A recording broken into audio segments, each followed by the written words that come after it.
Mga kapatid, kasunod ng nararanasan nating polusyon sa hangin, pag-usapan natin ang ilan sa pinakamalalang smog sa kasaysayan. Una na nga riyan ang tinaguriang Coal Smog of London noong 1880. Kasagsagan ng Industrial Revolution, nabalot ng pinaghalong fog at usok ang London dahil naman sa sobra-sobrang paggamit noon ng mga Briton ng uling. Kinailangan kasi ng mga tao na magpainit para kontrahin ang lamig na dala ng winter. Sinabayan pa yan ng pag-usbong ng iba't ibang pabrika at pagawaan. Sa datos nga ng worldatlas.com, mahigit 2,200 ang naitalang nasawi dahil sa 3 araw na smog na yan. 7 dekada matapos niyan, naitala naman ang Great Smog of London noong December 1952. 5 araw na tumagal ang smog dahil naman sa high-pressure weather at polusyon sa iba't ibang industriya. Sa sobrang lala ng smog, umabot sa mahigit 100,000 ang nagkasakit at ang death toll pumalo sa 12,000.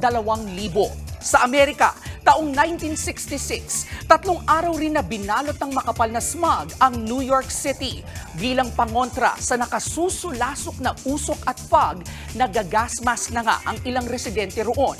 Pumalo sa halos 200 ang namatay.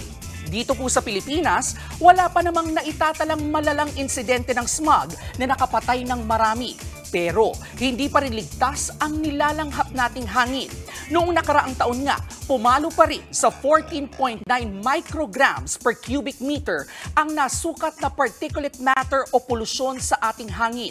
Halos 3 beses naman itong mataas sa World Health Organization recommended particulate matter na 5 micrograms per cubic meter. Mga kapatid, kung tutuusin, malaki ang kontribusyon natin sa malalang polusyong ito. Kaya sana'y sikapin nating mabawasan ito sa paglahok sa mga inisyatibong makakatulong sa ating kalikasan. Magtanim po tayo ng mas maraming puno at gumamit ng mga alternatibong transportasyon tulad ng bisikleta. Lagi po natin yan tatandaan tulad ng araw-araw po naming paalala. Always remember, ang K-alaman ay K-yamanan. K-okay.